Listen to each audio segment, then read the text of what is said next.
Welcome to a brand new tournament brought to you by the Guild Theater. Lawrence, Kansas. Comedy. One day, live in person again. Today, it's the know-it-all version of the tournament. In order to qualify as a contestant, each of our 15 people or things had to qualify as one of the smartest beings in the public eye today. So let's introduce the contestants to you right now. Jodie Foster.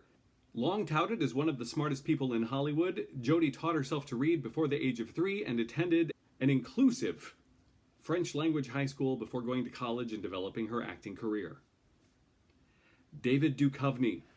David Duchovny has degrees from Princeton and Yale and started toward his PhD until beer. He got a job doing a beer commercial and never looked back at the academic life. Mayim Bialik. She has a PhD in neuroscience, specializing in obsessive compulsive disorders in adolescents. James Woods. He had a near perfect SAT score, missed it by 1 point, and has an IQ of 184. Matt Damon was a student at Harvard and had his academic career derailed by something called Good Will Hunting, which was a script he developed during a class at Harvard. Natalie Portman. Natalie also, she has a degree at Harvard in psychology and has been published twice in actual scientific journals. What's this? A non-human? That's right, Facebook. Facebook has 2.7 billion users every single month. Facebook knows everything there is to know about you and what you like. Another non-human made the list. Watson the computer. Watson the computer defeated 2 of the best Jeopardy players ever and is now being put to work in the medical field. Ashton Kutcher. He was on the way to MIT or Purdue for engineering, but unfortunately lost his scholarships when he broke into his high school as a prank. Conan O'Brien. He graduated magna cum laude from Harvard and was also president of the Harvard Lampoon organization and magazine. Quentin Tarantino. Quentin Tarantino has an IQ of 160 and he hated school, but he loved making movies. Sharon Stone got a college scholarship at the age of 15 with her IQ of 154. Cindy Crawford was the valedictorian of her high school class and studied on a scholarship for chemical engineering at Northwestern University. Emma Watson has a degree in English literature from Brown University and also studied at Oxford. Post-college, she was the United Nations Women's Goodwill Ambassador. Steve Martin is a member of Mensa with a 142 IQ. He was a philosophy major who nearly became a college professor. There are your 15 candidates for today's tournament. Now that they're in the tournament, we are going to throw situations at them that their intelligence did not prepare them for. And our comedians today will decide who advances and wins the tournament. We've got 2 fantastic comedians for you today. Returning champion Tim Burns and challenger Clara Cobb. Let's say hello to both of them. Oh boy, my name's Clara, and Mad Max Fury Road has destroyed my life. My relationship with it has spiraled out of control, and I am dying. Tim, I spliced together the moving, captured images of humans and other things together in one cohesive form, and I trapped their souls within those. That's a real creepy way of saying that you do TV stuff. Round number 1. David Duchovny versus Sharon Stone. Who would be better at writing a romantic poem? So here's the thing about David Duchovny is I do know that he graduated from Yale, correct? So David Duchovny, when writing poetry and then expressing that poetry through verbiage, could yell it the loudest at passersby. I think she, on her own, probably has written some things, and from that area of her brain, has probably come up with some very sweet poetry, as just like a contrast to all the characters that she that I've seen her play, which typically tend to be more on the evil side of things, but I think she might have a secretive, like, sweet side, maybe. It's true. David Duchovny and Sharon Stone, neither one of them are known for playing super tender people on screen. Yeah, he was in Evolution. He was pretty good in Evolution. Hmm. And he's never afraid to ask the real questions too. I would think particularly perhaps in his poetry. What are frogs? You know? What are they? It was the frog argument that did it for me. David Duchovny advances to the next round. Fair. Yay. My favorite round of the whole tournament, it's Watson versus Emma Watson. Which of these two do you think could best insult you in a really funny way? I think just for the sheer amount of information that it has at its fingertips, I think the Watson computer would string something together that is just totally wild and may insult you in a way that will take you completely off guard, more so than a regular insult would. Emma Watson's got a leg up on a computer in the first place because she's got two names. Computer has just one name. So note that down. Second of all, every piece of code and every algorithm that's written into a computer was done so they can process it at higher speeds, but it was written into that computer by a person. I would much rather be insulted by a person to my face than a computer who's actually a person insulting me from the past. I know that computer's not feeling anything. Its heart's not there because it doesn't have one. For me, it's more important that when I'm being insulted, that there is like some sort of joy that is being gained with the insult. If it's really cutting me down, there has to be a balance of joy on the other side. Emma Watson wins this round. A computer just called to tell me you're a fuck nugget. See, but it's unoriginal, Tim. It's lazy and uninspired. Mayim Bialik versus Ashton Kutcher. Which one of these two would be better to have a beer with? But the fact that she has a PhD, I think that would lead to some really interesting and in-depth conversation, which I think is something that a lot of people would want when you're out for a beer, just to not only to sit down and relax and have a good time, but to have something that really stimulates your brain. Sitting down and having drinks with someone is a really, really nice time. If you happen to be in your 80s, Ashton Kutcher also has a PhD. Party hard, dudes! He also is super smart. You totally can't tell because he has such an everyman quality. He'll go out and he'll jump off a roof with you, or he'll go look at Christmas lights with you. You can do it all with the Kutch. What? Wait a minute. What's that beer? What do you... It's whispering Ashton Kutcher's name to me. It's weird. I think mine is too, actually. God damn it. I appreciate the depth, Tim, and I appreciate the fun, John. But Ashton Kutcher helps children escape from sex slavery.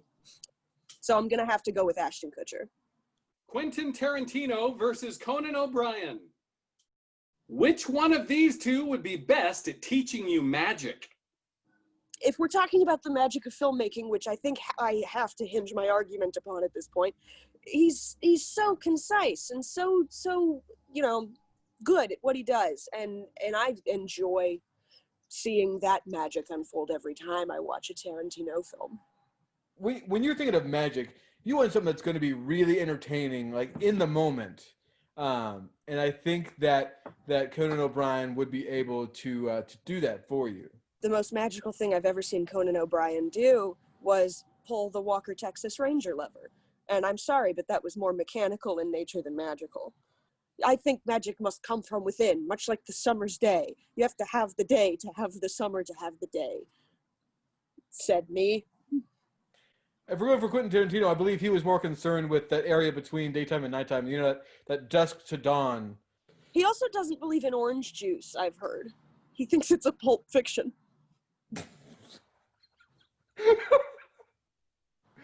Oh, that makes me so happy inside. I have to say I was leaning toward Quentin Tarantino for most of that, right up until the Pulp Fiction joke. Oh, so, no. Now it has to go to Conan O'Brien. Next round is Jodie Foster versus Natalie Portman. Which one of these two would be most likely to accidentally cut off their own arm? You look at stuff like Contact or Silence of the Lambs, stuff like that. I think there's more of an opportunity in either one of those films that she might accidentally find a way to render a limb no longer attached to her own body. So when it comes to Natalie Portman, she's very well known for being super intelligent and super focused when she gets into a role. So she's very picky about what she does, but once she's there, she is focused like a laser on it. Now, when you're that hyper-focused, you can easily just wander accidentally into a bandsaw, and it's all done. She has shown herself also to be just a little bit reckless. She was in the Star Wars prequels, after all. For a singular reason, and that reason is Black Swan. Go with Natalie Portman, because in that movie, she does actually stab herself. And I just see Natalie Portman as that amount of neurotic on occasion. I think she might get to that point, like many of us are getting ourselves. Our next round, it happens to be a bye round, which is good news for Matt Damon. Matt Damon automatically goes to the next round. Okay, moving on. Facebook versus Steve Martin. Which one of these two is most likely to have a sex addiction? There are how many people on Facebook? If they're all getting horny on there, then the Facebook algorithm is inevitably endlessly horny. Steve Martin is about as close to a Renaissance man as we have in the modern ages. Stand-up comedian, movie star, TV star, banjo player, art expert, sex maniac. Maybe, probably. He's so good at so many things, he's probably really good at being addicted to sex, too. Steve Martin is a being, and therefore capable of having that, whereas Facebook is a combination of people being on there who may be that way. So I think in this round, it has to go to Steve Martin. Last match of round one. Woo. Cindy Crawford versus James Woods. Which one of these two is most likely to flash you? Cindy Crawford spent most of her active, famous years in a swimsuit. I think Cindy Crawford would not flash you on purpose, but if you spend so much time in a swimsuit, accidents are going to happen. You're going to have a boob fall out. It would be an accidental flashing, but I think the likelihood of it happening are approximately 115%. James Woods is named James Woods because he lives in a forest and owns no possessions. That includes clothes. He's always naked forever. There is a literal impossibility that if you ever see James Woods in the wild, in his native habitat, that you will not be flashed. It's an impossibility. Can you actually even flash anyone if you are not wearing clothes? I think the act of flashing implies that clothes are present and then are removed at some point. That point is called the flash point. Trees are cover. You come out from one of them bad boys and your dangle bits are dangling. Oh boy, you ain't gonna escape it. But that's the thing about James Woods, is he's a crazy person. He goes out and finds you. He does this on purpose. And then he retreats to his home forest and calls it a night. If I'm home and he just jumps out from behind the tree and I see his dangly bits, then that I would consider that to be a flash. I think under those criteria, James Woods has to move to the next round. Okay, so we're moving on to round two. David Duchovny versus Emma Watson. Which one of these two would be more likely to buy you a Pepsi? Were you to get on David Duchovny's good side, he would absolutely have no problem, stopping by a vending machine, going out to get a bite to eat, and grabbing you a Pepsi. I think he would be down for that. Is there any movie star right now in the world who is more gracious and giving and kind than Emma Watson? I'll save you the internet research time. The answer is no, there is not. Emma Watson has done amazing things for women the world over. One of those things that she's done Buy them cola products of their choosing. Sometimes those cola products are going to be Pepsi's. It's already happened. It's happening right now. It will happen again. I think he might always have one around and on him at all times. And I think, he probably has a backup. And so like if you really need some soda, like you need it now, you need it yesterday, he will have it there for you right then and there. The criteria is not who would give you a Pepsi that he happens to have purchased for himself. The criteria is who would buy one for you. Like who would go to the store and spend their own money just to give it to you. It's Emma Watson. I do agree that Emma Watson is very generous and giving and kind, but she strikes me as more of a Coke girl. I don't know. Duchovny seems like a Pepsi man. He just seems like he's on it. He's got it. He's living that life. And he wants to share it with you. Ashton Kutcher versus Conan O'Brien. Who do you think you could sit down and talk to for the longest amount of time? Ashton Kutcher's been married at least twice now. We don't know about before that. And one of them is to a little person I like to call Mila Kunis, and then marrying, Demi Moore, and then coming back to that sweet, wonderful person he met all them years ago when he was legal and she was not. I'd love to get into that. And I think he'd be happy to sit down and chat about it when he's not busy saving children. Conan O'Brien is a talk show host. His job is to talk to people. His area of expertise is talking. I guarantee if you sit down and you start talking to Conan O'Brien, you will still be there the next day. The two of you will talk until the cows come home, and then you'll talk about how the cows came home. I don't watch it. I don't know, because he never talks to me. He talks to whoever's on. So like Ashton Kutcher has sat down and talked to you before? No, that hasn't happened either. None of them talk to you right now. Also, I think that perhaps Ashton Kutcher is too busy off saving the world to sit down and talk to you for very long.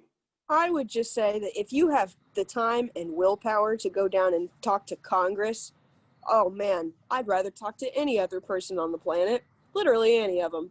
Maybe not one, but we can skip that. I think Ashton Kutcher would be thrilled to have just a wonderful cash conversation over some Coca-Cola products. I feel like Conan O'Brien would just make jokes the entire time. And while that's nice, that would get annoying after like 5 minutes. So I think in that case, Kutcher is going to take home the bacon in this case. Natalie Portman versus Matt Damon. It's a showdown of the superstars. Which one of these two people is most likely to just outright shoot you? The only reason I can think of that for that to happen is perhaps if someone were to mix her name with other words, and then you get a portmanteau. And I don't think she likes those. So then she would shoot me, because I suggested the very thing. Matt Damon is a scrappy dude. So to begin with, I think he knows what he would do when it comes to like being in a fight. And he's been in numerous action style movies, so I think he knows how to handle a weapon. Tim, you made really compelling arguments that Matt Damon has kind of done this before. Clara, on the other hand, seems not to be able to find a real reason that Natalie Portman would shoot you, which is why I think she would do it, because she could get away with it. No one would ever suspect her. Natalie Portman would outright shoot you. Steve Martin versus James Woods. Oh my God. Which one of these two people is more likely to successfully bring down the government? He would be able to go in there and, from the inside, take down the government in more ways than one. Not only would he get them out of office, but he would physically knock them out of their chairs onto the floor with laughter. You know what you get if you take all the letters out of James Woods' name and then put in the letters FBI? That's right. You get the FBI. He knows all national secrets about every living person. Guess what? That man has all the information he needs to take down the government on a whim. And he lives in the forest, so you can't even catch him when he's done. I'm beginning to suspect that none of the things Clara is saying about James Woods are true. I do believe that Steve Martin could do a lot of damage just with the power of his laughter. I am advancing Steve Martin to the next round. Round 3 is the anti-round. So in this round, you must argue against the person that you're assigned to, why they would not make the best candidate. First match, David Duchovny versus Ashton Kutcher. Which one of these two would be best to have a hoedown with? David Duchovny can't sing. And if you're in a hoedown, you don't want someone who can't sing. Ashton Kutcher also cannot sing, but that doesn't stop him. I think David Duchovny would be the best one to take to a hoedown because of two reasons. He did actually release an album in the last decade called, I think, Hell or High Water. So if he can't sing, you know, he can hide it pretty well. I'm going to have to say Duchovny would be my best bet. And you know so much more about David Duchovny than I do. Natalie Portman versus Steve Martin. Which one of these celebrities is the least emotional? Natalie Portman is the most emotional person. Did you see her performance in the Star Wars prequels? She oozed emotion out of every pore. There was a scene that went by that she wasn't crying or laughing or raging. I mean, you can tell right now, it's making me cry just thinking about it. In almost every movie I've seen Steve Martin in, he is expressing at least one emotion. He might not do it in necessarily the super artistically way, but he'll do it in a way that you damn sure know what emotion he's displaying. Steve Martin is definitely more exaggerated as a comic actor, but I would not call him more emotional than Natalie Portman. Steve Martin is the least. So here is the final round. It is David Duchovny versus Steve Martin. Two actors who are about the most similar you could be. There are 3 questions in this final round that we'll ask about each of them. Which one of these two has the most outrageous wardrobe? I think that David Duchovny, as a varied man, a Yale man, if you will, it's on his Wikipedia page, look it up. He has to have some snazzy jazz going on. You know what I bet is he has a share closet from Clueless. And he just keeps all his David Duchovny's in there. The outfit from Three Amigos. That's a pretty outrageous outfit. His King Tut outfit. I'm sure he's rocking that in the closet, if not as PJ's nightly. Not to mention, also, he's a banjo player. There's nothing more outrageous you can wear than a banjo. Prove it.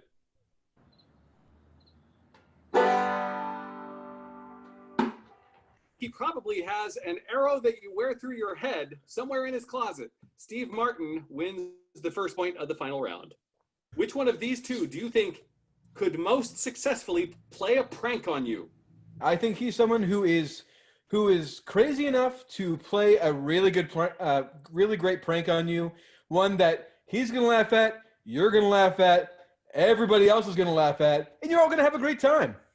David Duchovny, being a man of simple taste and mellow disposition, would be so unsuspecting, you know, that I think if we're talking about just simply the success of pulling it off and being able to get away with it until the heist is up, I think Duchovny would be more, you wouldn't see it coming. I'm going to buy the argument that you would never see it coming from David Duchovny. You would never expect him to do anything funny at all. So David Duchovny wins that point. So it's the final question of the tournament. Which one of these two do you think could take over your life the most seamlessly? David Duchovny is an everyman. You never see him coming. And so when he does come, the identity theft happens very quickly and very alarmingly. And then you're dead. I think David Duchovny has a network of assassins ready to put you down at any moment.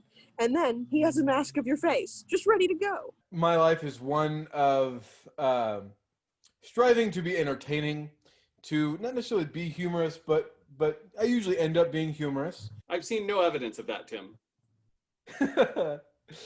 Just kidding. I think Steve Martin, being an entertainer and being someone who also happens to play the banjo, would very easily and seamlessly be able to integrate and take over my life. So if I look at the body of work of both of these great actors, on the one hand, you have Californication, which I identify heavily with. On the other hand, you have The Jerk, which I identify heavily with. They're both set to take over my life exactly. However, I think I'm a little bit wackier, and Steve Martin is also a little bit wackier. So Steve Martin has to win the tournament. Steve Martin is the winner. Oh man, that was a real nail biter. Well, thank you both so much for participating in today's tournament. Tim, this is your unprecedented third win, so you'll be back the next tournament. Clara, you'll have to wait till the next round, but you're for sure coming back. Woo! Thanks for having me. And thank you all for watching the tournament. We'll see you all next time. Make sure you share this video so that everyone in the country gets to see the tournament. Thanks again. We'll see you next time. Oh boy. Well, I think, oh no. Oh, you've left me with a real stinker. Well, I'm basically just hanging out, biding my time until either the world stops being broken or until the money runs out, one of the two. Oh, well, thank you. I don't know what voice that was. Question. Oh, God. Good. you okay? Just so excited he won that round. I'm good. James Woods could do a lot with the power of his gunfire and dangly bits. And just as you share that, I shall share with you the ice cream.